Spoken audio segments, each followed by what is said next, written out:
Friends, कैसे हैं आप सब लोग। मैं मंजू जीएस विस्तार चैनल की पर्यावरण अध्ययन की सीरीज में आपका हार्दिक स्वागत करती हूं, आपका हार्दिक अभिनंदन करती हूं। जैसा कि हमने पिछली क्लासेस में पढ़ा कि परिवार क्या है, जीव जंतुओं के परिवार से रिलेटेड हम बात कर रहे थे, लेकिन अभी हमने ये सोचा कि कुछ क्वेश्चंस करा दिए जाएं पेडागोजी के, क्योंकि बहुत सारे बच्चे कहते हैं कि पेडागोजी में सबसे ज़्यादा समस्याएं आती हैं, क्योंकि पेडागोजी इम्पॉर्टेंट पार्ट भी है। हर एक सब्जेक्ट में 15 नंबर का रोल प्ले करता है, तो क्यों ना हम पेडागोजी भी बीच बीच में लेते हुए चलें, ताकि आपके जो अंदर डर बैठा हुआ है पेडागोजी से रिलेटेड वो दूर हो जाए, पूरी तरह से खत्म हो जाए। हम चाहते हैं कि पेडागोजी के जो 15 के 15 क्वेश्चन जो हर सब्जेक्ट में आते हैं वे आप पूरी तरह से कर पाएं, यानी 15 के 15 क्वेश्चन बिल्कुल सही कर सकें। तो पेडागोजी को किस टाइप से अटेम्प्ट करना चाहिए, एग्जाम में आपको किस टाइप से सोचना है पेडागोजी, जैसे कि बच्चे को किस टाइप से आप पढ़ाएंगे। ठीक है, पेडागोजी का मतलब बच्चे को किस टाइप से आपको पढ़ाना है, और बच्चे का पर्यावरण से, यानी पर्यावरण का बच्चे के जीवन में बहुत बड़ा इंपॉर्टेंट रोल होता है, बहुत ही महत्वपूर्ण होता है। सबसे ज्यादा फर्क उसका बच्चे के जीवन में पर्यावरण का पड़ता है, उसके आसपास में जो भी वस्तुएं विद्यमान है उनका बच्चे के जीवन से बहुत ज्यादा संबंध होता है, और उस पर्यावरण का सबसे ज्यादा इफेक्ट भी बच्चे की लाइफ में पड़ता है। इसलिए पर्यावरण से रिलेटेड हम सब जो भी उसके लिए जरूरी है, बच्चे के लिए जरूरी है, वे सब हम पॉइंट्स को ध्यान में रखते हुए बात करेंगे। तो पेडागोजी के क्वेश्चंस को अटेम्प्ट करने के लिए किन किन बातों का ध्यान रखना चाहिए, किस टाइप से सोचना चाहिए। एक आदर्श शिक्षक बनना है तो आपको हर चीज को बहुत ही बारीकी से समझना है। और एक चीज ध्यान रखिएगा फ्रेंड्स कि जब भी आप पेडागोजी के क्वेश्चन करिएगा, बच्चे को हमेशा सेंटर में लेके बात करिएगा, बाल केंद्रित शिक्षा पे बहुत ज्यादा बल दीजिएगा। और इस टाइप से अगर आप सोचेंगे तो शायद सारे क्वेश्चंस आपके सही होंगे। और देखिए, हम पहले क्वेश्चन कराते जाते हैं, आपको बताते जाएंगे कि किस टाइप से आपको सोचना है। ठीक है, तो सबसे पहला क्वेश्चन मैं स्टार्ट करती हूँ। पर्यावरण, पहला क्वेश्चन कह रहा है कि पर्यावरण अध्ययन के शिक्षक के रूप में, आप पर्यावरण अध्ययन के शिक्षक हैं, आप बच्चों को चिड़ियाघर ले जाने की योजना बनाते हैं। आपने चिड़ियाघर ले जाने की योजना बनाई, आप बच्चों को निम्नलिखित में से कौन सी गतिविधि करने की अनुमति नहीं देंगे। जब भी क्वेश्चन नहीं देंगे तो आप नहीं पे हमेशा टिक लगा दीजिएगा, क्योंकि बच्चे गलत कर देते हैं, नहीं पूछा जाता, हाँ में करके आते हैं। ठीक है, जब भी क्वेश्चन पेपर में नहीं दिया जाएगा आप सबसे ज्यादा फोकस नहीं पे करेंगे। तो आप चिड़ियाघर ले जाते हैं बच्चों को, तो आप उन बच्चों को कौन सी गतिविधि नहीं करने देंगे। ठीक है, तो आपको चारों ऑप्शन पहले पढ़ लेना है। चारों ऑप्शन में से जो निगेटिव आंसर होगा वही नहीं वाला आंसर होगा, ये तो पता चल गया। और सबसे बेस्ट ऑप्शन, क्वेश्चन में सबसे बेस्ट ऑप्शन देखना चाहिए। ठीक है, आपको 2-3 तरीके के एक ही जैसे मिलेंगे, सिमिलैरिटीज होंगी, लेकिन उन दो में से, जैसे दो आपकी 4 ऑप्शन है, 4 में से 2 एकदम सिमिलर होंगे, लेकिन उनमें से जो उन दोनों में से जो बेस्ट ऑप्शन होगा उस पर ही हमेशा टिक मारना है। तो हम आगे देखते हैं। इसका ए ऑप्शन कह रहा है चिड़ियाघर के जानवरों के लिए बहुत सारी खाने की सामग्री ले जाने पर रोक लगानी चाहिए। टीचर को अलाउ नहीं करना चाहिए बहुत सारी खाने की, जानवरों को खाने के लिए बहुत सारी सामग्री ले जाने के लिए। ठीक है, अभी हम इसको ऐसे ही छोड़ देते हैं। नेक्स्ट पढ़ते हैं। चिड़ियाघर के विभिन्न जानवर कौन सा भोजन खाते हैं यह पता लगाना। चिड़ियाघर ले जा रहे हैं, जाहिर सी बात है वहाँ बहुत सारे जानवर होंगे, और उन बच्चों को ये तो बताना ही है कि वे जानवर कौन सा भोजन खाते हैं। बच्चों को तो ये जानने के लिए बच्चों को तो ये जानने के लिए ये अच्छी बात है कि बच्चों को पता चले कि जानवर कौन सा भोजन खाते हैं, कौन से फल खाते हैं। तो ये तो बच्चे के अंदर सृजनशीलता का गुण विकसित करेगा, तो ये ऑप्शन तो गलत हो नहीं सकता। ठीक है, नेक्स्ट है चिड़ियाघर में जिन जानवरों को वे देखेंगे उनकी फोटो एकत्रित करना। ये भी अगर वो बच्चे जानवर को देख लेते हैं उसके बाद वे फोटो एकत्रित करते हैं, तो ये भी एक अच्छी क्वालिटी है। ठीक है, ये भी एक प्लस पॉइंट है, अच्छा है, यानी कि ये भी सृजनात्मकता और रचनात्मकता के गुण को विकसित कर रहा है, तो ये भी पॉजिटिव है। ठीक है, और नेक्स्ट देखिए ऑप्शन, चिड़ियाघर में उन्होंने जो देखा उसका चित्र बनाने के लिए उनकी ड्राइंग की कॉपी साथ में ले जाना। तो इससे भी क्या है, बच्चे के अंदर सृजनात्मकता का विकास कर रहा है टीचर, मीन्स रचनात्मकता के गुणों का विकास हो रहा है, तो ये भी एक प्लस पॉइंट है।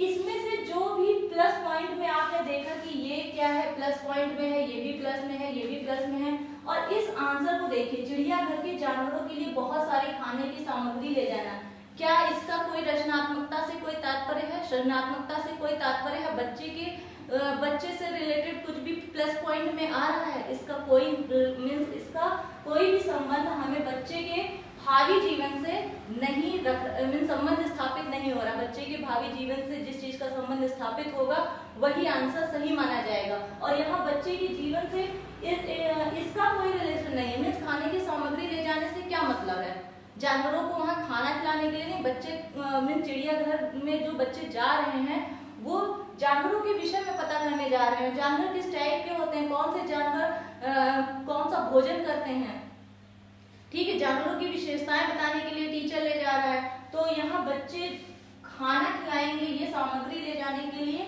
ये निगेटिव पॉइंट है, तो ये आंसर क्या हो जाएगा, यही इसका आंसर हो जाएगा। मीन्स कौन सी अनुमति नहीं देगा टीचर, भोजन ले जाने की, सामग्री की अनुमति, ले जाने की अनुमति नहीं देगा। नेक्स्ट है क्वेश्चन क्या है, सेकंड क्वेश्चन, बीज अंकुरण की अवधारणा को इस तरह सबसे बेहतर तरीके से पढ़ाया जा सकता है। बीज को अंकुरित करने की अवधारणा टीचर को पढ़ाना है, आप ही एक टीचर हैं और बच्चों को ये पढ़ाना चाहते हैं कि बीज का अंकुरण किस टाइप से किया जाए, ठीक है, तो बच्चे को किस टाइप से बेहतर तरीके से आप सिखा सकते हैं।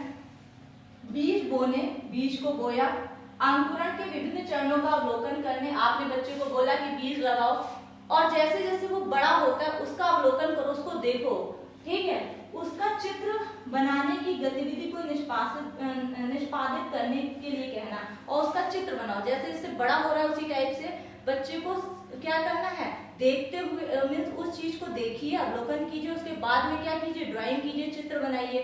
तो सोचिए बच्चा इससे ज्यादा सीखेगा या कम सीखेगा, कोई चीज करके सीखना। हमेशा एनसीईआरटी 2005 में ये साफ साफ लिखा है कि बच्चों को करके सिखाइए कभी, क्योंकि बच्चे जब करके सीखते हैं तो बहुत अच्छे से सीख जाते हैं और बच्चे कभी भूलते नहीं है, वो उनके माइंड में पूरी तरह से सेट हो जाता है। तो सबसे ज्यादा बच्चे को करके सिखाने पे बल दिया जाना चाहिए। तो इसमें देखिए प्रैक्टिकल है, पहला है जो पॉइंट है इसमें साफ साफ प्रैक्टिकल करके दिखाया जा रहा है कि बीज बोने, अंकुरण के विभिन्न चरणों का अवलोकन करने और उनका चित्र बनाने की गतिविधि को निष्पादित करने के लिए कहना। नेक्स्ट पॉइंट, अंकुरित बीजों की फोटो दिखाना। आपने सिर्फ क्लास में आए और सिर्फ अंकुरित बीजों की फोटो दिखा दी, क्या बच्चे इतना ज्यादा रुचि लेंगे जितना वो प्रैक्टिकल करके देखेंगे। जब आप उनको प्रैक्टिकल करके दिखाएंगे और सामने फोटो दिखा दी, क्या बच्चे इतने इंटरेस्टेड होंगे। नेक्स्ट है कक्षा में अंकुरित बीजों को दिखाना और अंकुरण की प्रक्रिया को स्पष्ट करना। केवल आप अंकुरित बीज ले आए, ठीक है, और उसकी प्रक्रिया को दिखा दिया, स्पष्ट कर दिया केवल कि बेटा ये ऐसा होता है, ठीक है, कैसे कैसे बीज बड़ा होता है, ठीक है, कैसे मूलांकुर निकलते हैं, कैसे अंकुरित होता है बीज, तो आपने इसके बारे में केवल बता दिया। तो बच्चे ने खुद नहीं करके सीखा यहाँ पे, और बच्चा जब खुद करके सीखता है इस चीज को हमेशा आप, अगर ये दिख रहा है किसी भी लाइन में, अगर ये चीज दिख रही है कि बच्चा करके सीख रहा है, तो वो लाइन हमेशा सत्य होगी, 100% वही लाइन हमेशा आपके आंसर में सत्य मानी जाएगी।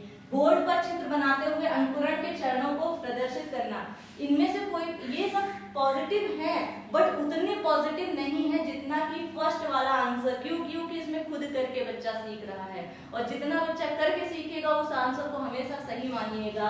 तो इसमें क्या हो जाएगा, ऑप्शन नंबर 1।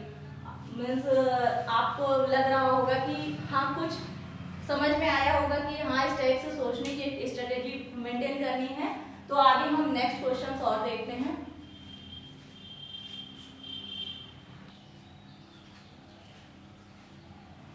ध्यान दीजिएगा नेक्स्ट क्वेश्चन पे। नेक्स्ट क्वेश्चन क्या कह रहा है कि बच्चों को विभिन्न प्रकार के ईंधनों से परिचित कराने के लिए, बहुत सारे ईंधन हैं और बहुत सारे ईंधनों से बच्चे को परिचित कराना है एक शिक्षक को। तो शिक्षक कक्षा में क्या करना चाहिए शिक्षक को। तो पहला ऑप्शन दे रखा है, यानी कि बच्चों को विभिन्न प्रकार के ईंधनों से परिचित कराने के लिए शिक्षक कक्षा में कुछ ईंधनों के नमूने दिखा सकता है। बच्चे को सिखाना है, जानकारी देनी है, ठीक है, किस टाइप से बच्चा ज्यादा सीख सकता है, ठीक है, इस चीज का आपको ध्यान रखना है किस टाइप से बच्चा ज्यादा सीख सकता है। तो पहला कह नमूने दिखा सकता है, ठीक है, नमूने दिखा सकता है। एक लघु फिल्म दिखाने के साथ, सोचिए एक लघु फिल्म दिखाई जा रही है और साथ में खाना पकाने के लिए इस्तेमाल होने वाले संभावित ईंधनों के प्रकारों पर बच्चों के साथ चर्चा कर सकता है। बच्चे को फिल्म दिखाई और सबसे ज्यादा आपको पता होगा कि बच्चे को कुछ भी आप सामने करके दिखाते हैं, एक्टिविटी करके दिखाते हैं। बच्चे को देखा होगा, छोटे बच्चे होते हैं उनको पोएम करके मीन्स एक्टिंग के साथ में सिखाई जाती है, बच्चा जल्दी सीख जाता है, ठीक है। यहाँ पे पूरी की पूरी में सामने फिल्म दिखाई जा रही है, फिल्म में जो भी ईंधन इस्तेमाल किए गए हैं उन ईंधनों के बारे में चर्चा करना, ठीक है, कि आपने क्या देखा, आपने किस टाइप के ईंधन देखे। बच्चा एक तो सामने देख रहा है, उसके बाद में टीचर उस पर चर्चा भी कर रहा है, तो बच्चे इससे ज्यादा सीख जाएंगे, जाहिर सी बात है, इस पे ज्यादा सीख जाएंगे। यानी करके सीखने पे बल दिया जा रहा है। सामने कोई फिल्म दिखाई जा रही है, कहानी के माध्यम से बच्चों को सिखाया जाए, उससे क्या होगा, बच्चे बहुत ज्यादा एक्साइटेड होंगे, आगे क्या होगा, आगे क्या होगा, तो इस टाइप से बच्चे ज्यादा सीख जाते हैं। चार्ट पर ईंधनों के चित्र प्रदर्शित कर सकता है, चार्ट पे केवल सिंपल चित्र प्रदर्शित, कैसे बच्चा इतना ज्यादा मीन्स रुचि नहीं लेगा। नेक्स्ट है, बच्चों से विभिन्न प्रकार के ईंधनों की सूची बनाने के लिए कह सकते हैं, ठीक है, आप कह दीजिए बच्चों से विभिन्न प्रकार की सूची बना रहे, लेकिन बच्चा इसमें भी इतना ज्यादा नहीं सीखेगा, ठीक है, पता नहीं उसका मन है या नहीं है, वो हो सकता है फॉर्मेलिटी कंप्लीट कर दे, तो बच्चा इससे इतना नहीं सीख पाएगा जितना कि उसको अगर आप लघु फिल्म दिखाइए और उस पे जो खाना पकाने के लिए जो भी संभावित ईंधन उसमें प्रयोग हो रहे हैं उसमें आप बच्चे के साथ बैठ के चर्चा कीजिए, तब बच्चे आप भी जान जाएंगे कि बच्चे ने क्या क्या सीखा है, कितना ऑब्जर्व कर रहा है बच्चा, कितना वो सीखता है, कितनी जल्दी सीखता है। तो ये क्या है, इसका सबसे अच्छा पॉइंट जो आपको आंसर में दिख रहा है वो ये है।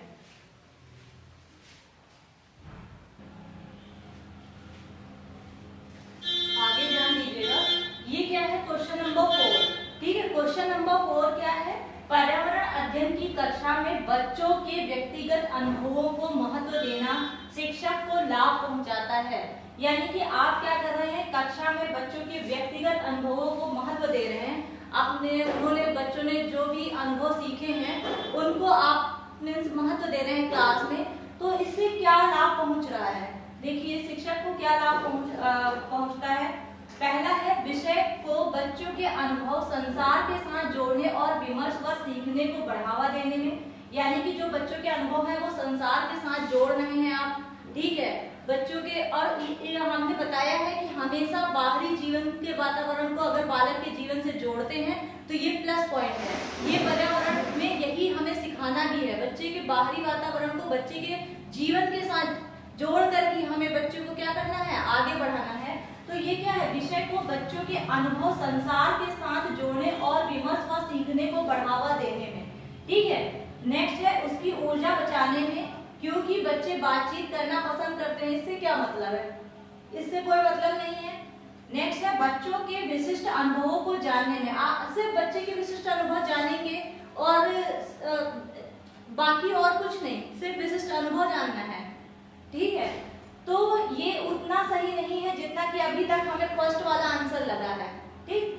बच्चों की भाषा और संप्रेषण कुशलताओं को सुधारने और परिमार्जित करने में, संप्रेषण चल रही क्लास जो किसकी चल रही है, पर्यावरण अध्ययन की, आप भाषा कौशल को सिखा रहे हैं, तो यहाँ पे ये इतना अच्छा आंसर नहीं होगा जितना अच्छा आंसर यहाँ पे ए वाला है, यानी ए वाला जो है पूरी तरह से सही है, क्योंकि विषय को बच्चों के अनुभव संसार के साथ जोड़ रहा है, प्लस विमर्श और सीखने के लिए बढ़ावा भी मिल रहा है, ठीक है, बच्चे को सिखाने में बढ़ावा भी दिया जा रहा है, अपना अनुभव संसार के साथ जोड़ भी रहा है, तो ये जो है पूरी तरह से सही आंसर है। कुछ आंसर इसमें सही है लेकिन वो उतने सही नहीं है जितना कि पहला वाला आंसर सही है। फिफ्थ वाला क्वेश्चन देखिए क्या कह रहा है, निम्नलिखित कथनों में से कौन सा प्राथमिक स्तर पर पर्यावरण अध्ययन पढ़ाने का उद्देश्य नहीं है। फिर से यहाँ नहीं पूछा है, इस चीज को हाईलाइट कर रही हूँ मैं। निम्नलिखित कथनों में से कौन सा प्राथमिक स्तर पर पर्यावरण अध्ययन पढ़ाने का उद्देश्य नहीं है। कौन सा उद्देश्य नहीं है? बच्चों पर आकलन के लिए शब्दावली और परिभाषाओं का बोझ डालना, परिभाषाओं का बोझ डालना, ठीक है। जहां पे भी याद कराने की बात हो, रटाने की बात हो, कोई बच्चे के ऊपर बोझ डालने की बात हो, उस आंसर को हमेशा कट कर दीजिएगा। ये आपका ट्रिक है, हम इस चीज को ट्रिक बता देते हैं। लेकिन क्या है कि अगर बच्चों को कभी भी रटंत विद्या मीन्स रटंत तरीके से बच्चों को नहीं सिखाना, बच्चों के ऊपर कोई भी गृह कार्य का बोझ नहीं डालना है। जहाँ पे इस चीजों के लिए, जहाँ पे इस चीज की यानी ये लाइन जहाँ पे भी दिखे उस आंसर को आप गलत कर दीजिए तुरंत, ठीक है। यहाँ पे बोझ डालना, बच्चे के ऊपर किसी प्रकार का बोझ नहीं डालना है। ये आंसर तो पूरी तरह से यानी पर्यावरण, आप बच्चे को पर्यावरण के बारे में पढ़ा रहे हैं, अध्ययन कर रहे हैं, ये बच्चे का उद्देश्य बिल्कुल नहीं हो सकता है, ठीक है। जीवन और पर्यावरण से सरोकार रखने वाले मूल्यों को आत्मसात करना, ये है इसका क्या, प्राथमिक स्तर पे आप बच्चे को क्या सिखाना चाहते हैं, ये सही आंसर है। मीन्स इसका आंसर सही नहीं है बट इसका उद्देश्य सही है। पर्यावरण अध्ययन सिखाने का जो उद्देश्य है ये पॉजिटिव उद्देश्य को दिखा रहा है, जीवन और पर्यावरण से सरोकार रखने वाले मूल्यों को आत्मसात करना, प्राकृतिक और सामाजिक वातावरण के बारे में उत्सुकता जगाना। हम बच्चे को क्या करना चाहते हैं, सामाजिक बनाना चाहते हैं, अपने उसके आसपास का जो वातावरण है, जो प्राकृतिक वातावरण है उससे हम रूबरू कराना चाहते हैं। तो ये भी क्या है, प्लस पॉइंट है, ये भी प्लस पॉइंट है।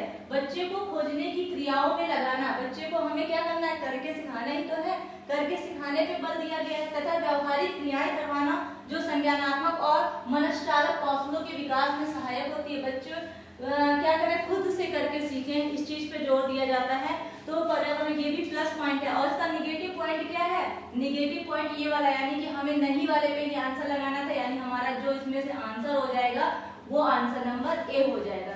तो आज हमने 5 क्वेश्चंस कराए और पेडागोजी के जो 5 क्वेश्चन है ये आए हुए क्वेश्चन है, आपके सीटेट के एग्जाम में पूछे गए क्वेश्चन है। तो आपने देखा कितने सिंपल होते हैं, किस टाइप से सोचना है, किस टाइप से क्वेश्चन को अटेम्प्ट करना है। इसी टाइप से मैं धीरे धीरे क्वेश्चंस और भी करवाती रहूंगी। आज मीन्स इतने ही क्वेश्चन रखते हैं, और अगर आपको मीन्स ना समझ में आया हो तो आप हमें कमेंट करके बताइएगा कि आपको कहाँ पे कौन सी प्रॉब्लम आ रही है, और धीरे धीरे मैं आपकी प्रैक्टिस और बढ़वाती रहूंगी। धीरे धीरे आपको मीन्स आज मैंने 5 क्वेश्चन कराए हैं, फिर आगे बढ़ा दूंगी क्वेश्चंस। तो आज के लिए हम यहीं तक अपनी क्लास को समाप्त करते हैं। अगर मेरा आज का लेक्चर अच्छा लगा हो तो प्लीज इसे लाइक कीजिए, ज्यादा से ज्यादा शेयर कीजिए। अगर आपने मेरा चैनल सब्सक्राइब नहीं किया है तो प्लीज इसे सब्सक्राइब कर दीजिए और बेल आइकन की बेल को प्रेस कर दीजिए ताकि आगे आने वाले सभी वीडियोस आपको टाइम पे मिलते रहें। Thank you.